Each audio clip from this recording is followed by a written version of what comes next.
a number of regional and global developments in the economic sphere with major implications for Latin America and the Caribbean. For more on that, we go to Esteli, Nicaragua, to speak with journalist Stephen Sefton. Stephen, why don't you fill us in on some of this? Well, there have been a couple of very important international forums and conferences in this month of June that are also important in the overall context of the international realignment of interests and of influence around the world.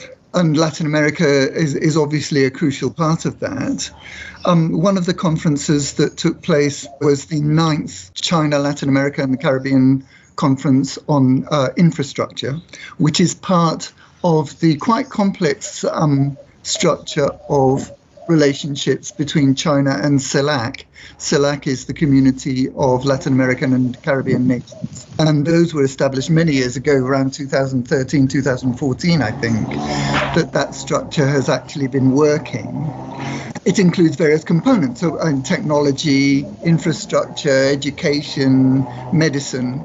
And this infrastructure conference was the 9th such conference, and it was very important, in particular in the current moment, because we've just had this visit by Ursula von der Leyen, the President of the European Union. She visited Brazil, Argentina and Chile and had a last-minute addition to her programme, which was a visit to Mexico. During that visit, Ursula von der Leyen was making a pitch for how the European Union is going to work with Latin America and the Caribbean, implementing a part of its global program that they call their Global Gateway program.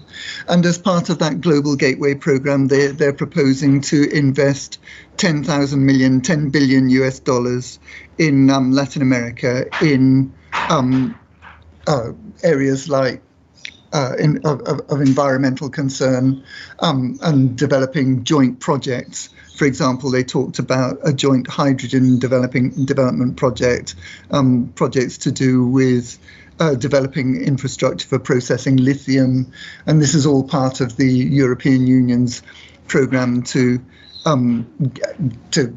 green their overall economy. But when you look at that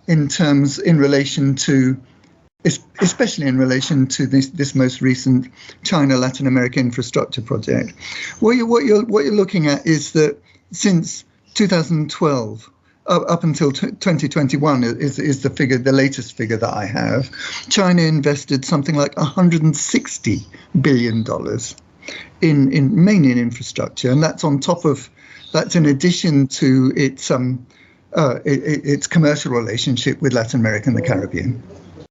And here you have 8 years after the last summit between the European Union and CELAC, the Latin American Community of States.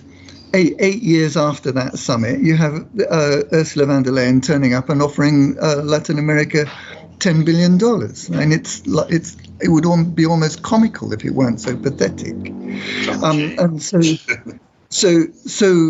And what are they? And if you look at it, they talk about the European Union is still talking in neo-colonial terms, essentially, because what they're saying to Latin America is that we have the technical and technological expertise, you have the raw materials and natural resources, so let's work together for the benefit of the European Union. And you can, they say that it's win-win for everybody, but it's obvious what the relationship is. No change after the last 500 years. So you had that. And what the China Latin America Infrastructure Conference was about was continuing the development of these enormous infrastructure programs that China is implementing across the region, and they stretch right down from Argentina right all the way up to the Caribbean and Trinidad and Tobago. And Trinidad and Tobago, you hardly ever figure in discussions about these issues of the relationships between Latin America and the Caribbean and China, the United States and the European Union.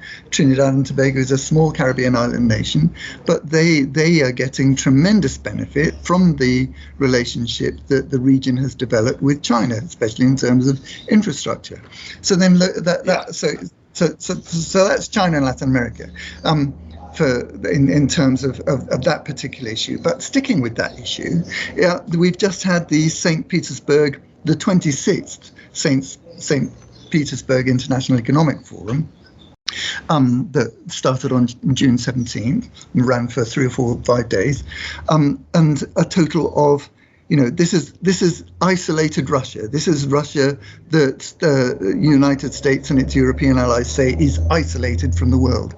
Well, 130 countries attended the St. Petersburg summit, and they reached agreements totaling something like $45 billion worth of activities. And so what does that mean in terms of Latin America? In terms of Latin America, the outright participation of binational governments was, from what I could gather, was mainly Brazil, Cuba, Venezuela, Nicaragua, and Bolivia. But there will have been many representatives from other countries, for example, like the Dominican Republic, Panama, Peru, Guatemala. Other countries will have been taking part through their private sector in the St. Petersburg International Economic Forum. And what does that mean for Latin America, right? And let's look at the example of Nicaragua. What that means for Nicaragua is that Russia has committed itself to very significant infrastructure investment, in particular in support of, it's not the exclusive developer, but it's going to offer absolutely crucial support to the development of Nicaragua's deep water Caribbean port at Bluefields on Nicaragua's Caribbean coast. And at the same time, they're also going to offer important support for an interoceanic railway connecting that new deep water port of Bluefields to the port of Corinto on Nicaragua's Pacific coast. They're producing what they're calling an intermodal interoceanic rail link.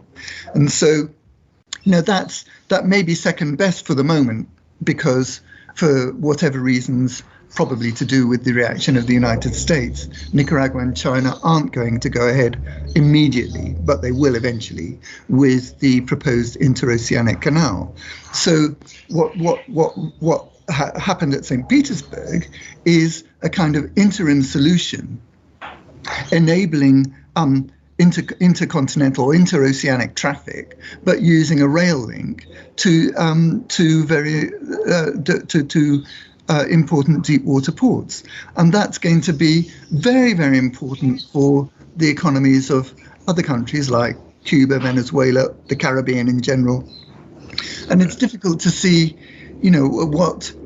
how the United States and the European Union are going to, are able to do anything by way of matching that kind of absolutely crucial infrastructure development. And it's not just for Nicaragua. That is going to be a tremendously important resource for the whole Central American region. And at the same time that that's going on, going back to our China infrastructure conference that I was talking about at the beginning, China is making commitments to completely overhaul Nicaragua's highway system, especially in the north of the country, to enable much better connectivity with El Salvador, Honduras, and Guatemala. And so you have Russia and China acting in a way that is absolutely transforming infrastructure for countries like Nicaragua, not just Nicaragua, but countries like Nicaragua, small countries that don't have the resources to manage those kind of giant infrastructure programs that they need. So China and Russia are providing that, and the European Union comes along and offers essentially peanuts to Latin America to do stuff that's helpful to the European Union, but not necessarily to Latin America. I'd like to thank you guys again for giving us your time this week, and look forward to speaking with you again next week. Thank you, Don. Thank you, Don. For KPFK, I'm Don DeBar.